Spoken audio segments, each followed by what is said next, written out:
आदर्श शिष्य, आदर्श पुत्र, आदर्श राजा, आदर्श मित्र, यहाँ तक कि आदर्श शत्रु की भूमिका निभाने वाले श्री राम के जीवन से बहुत कुछ सीखा जा सकता है।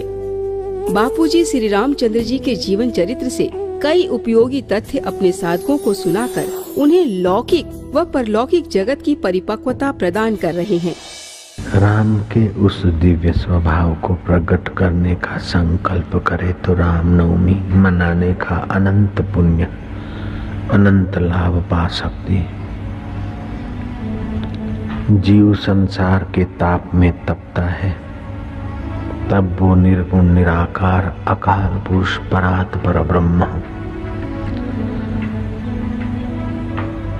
धधकती उस ताप में दोपहर को त्रिताप निवृत्त करने के लिए अवतरित होता है तो कभी मध्य रात्रि को 12 बजे अविद्या अज्ञान से संतप्त मानव जात को भय और शोक और शोषण से बचाने के लिए कृष्ण रूप में अवतरित होता है।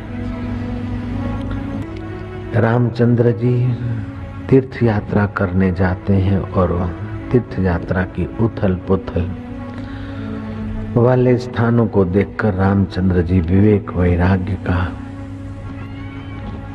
भाव विशेष प्रकट करते हैं।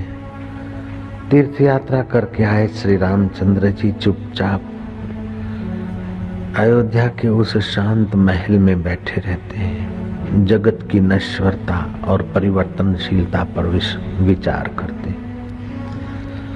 विश्वामित्र के साथ भेजने के लिए जब दशरथ ने राम जी को बुलावा भेजा तो सुमन ने कहा कि रामचंद्र जी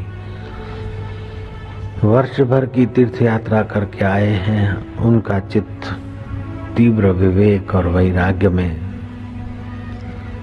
संलग्न है। वो तो कहते हैं कि तुम मंत्री मृग हो, जैसे मृग घास उसमें मस्त हो जाता है, शिकारी उसे आकर मार गिराता है, ऐसे ही तुम खान पान और वाहवाही में मस्त हो गए और काल रूपी शिकारी कब तुम्हें ले जाए तुम्हें पता नहीं।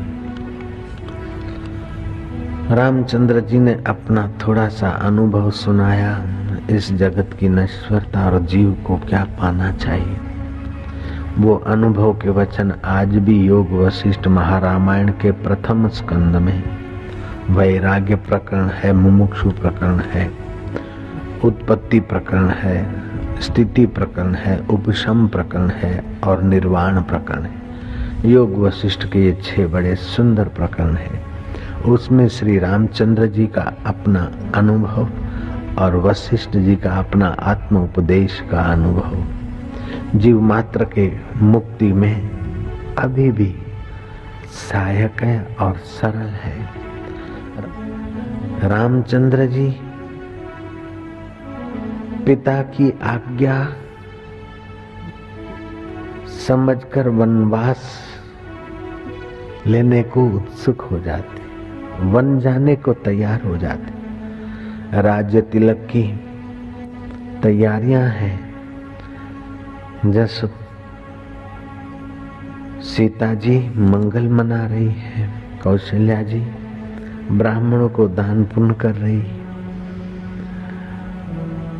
ब्राह्मण राज्य की तैयारी करते हुए वैदिक मंत्रोच्चारण कर रहे। इतने में मंथरा की कूटनीति ने कैकेयी को प्रभावित किया और कैकेयी राम राज्य के बदले राम वनवास मांगती। कहाँ तो राज्य की तैयारियां हो रही तो चित्त पर हर्ष नहीं है, और राज्य की तैयारियां वनवास में बदल गई तो चित्त पर कहीं फरियाद नहीं है। राम पिता की आज्ञा शिरोधार मानकर वनवास जाते हैं और वन में भी श्री रामचंद्र जी कंदमूल पाते हैं तो कभी साधु सज्जनों से सम्मानित होते हैं, कभी दुर्जनों से अपमानित होते हैं, लेकिन प्यारे राम के चित्त में कभी शोभ नहीं होता है। सदा स्थिति प्रज्ञ पुरुष की नाई रामचंद्र जी अपने स्वरूप में रहते हैं। रामचंद्र जी का निर्मल चरित्र पाप नाशक है। रामचंद्र जी का निर्मल आचरण जीव को अपने राम स्वरूप में जगाने में पर्याप्त है। आदर्श मित्र देखने हो तो राम जी को देखो, आदर्श पति देखना हो तो राम जी को देखो, आदर्श सेवक देखना हो तो राम जी में देख लो, आदर्श शिष्यत्व देखना हो तो राम जी में देखो, आदर्श पुत्र को निहारना हो तो राम जी में, और आदर्श शत्रु को देखना हो तो राम जी को। शत्रु बोले शत्रुता करो तो भी राम जी से करो, फायदा है। मित्रता करो तो भी राम जी से करो, फायदा है। रावण ने शत्रुता की और रावण जब मरा है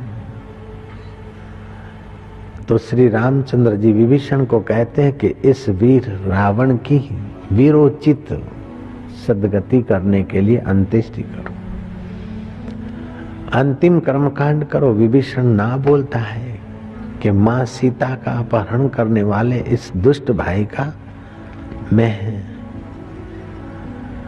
अंतिम कर्म संस्कार नहीं करूंगा। राम जी कहते कि विभीषण, व्यक्ति मर गया तो फिर शत्रुता मर जानी चाहिए। ये विचारों वही मनुष्य था, अगर तू नहीं करता तो मैं करूंगा। कैसे हैं ये राम, जो शत्रु के प्रति भी द्वेष की गांठ नहीं रख सकते हैं, वे हैं मर्यादा पुरुषोत्तम राम। और मरते मरते रावण अपनी कटी भुजाओं को नजदीक लाकर हाथ जोड़ते हैं और राम कहते कि लक्ष्मण पूछने गया था कि बोल रावण अब क्या है। तो रावण कहते हैं कि लक्ष्मण, मर्यादा पुरुषोत्तम श्री राम को मेरा प्रणाम है, मैं उनके चरण में। शत्रु भी जिसकी यश गाए बिना नहीं रहते हैं, ऐसे प्राणी मात्र के आत्म स्वरूप श्री राम को आज के दिन हजार हजार प्रणाम।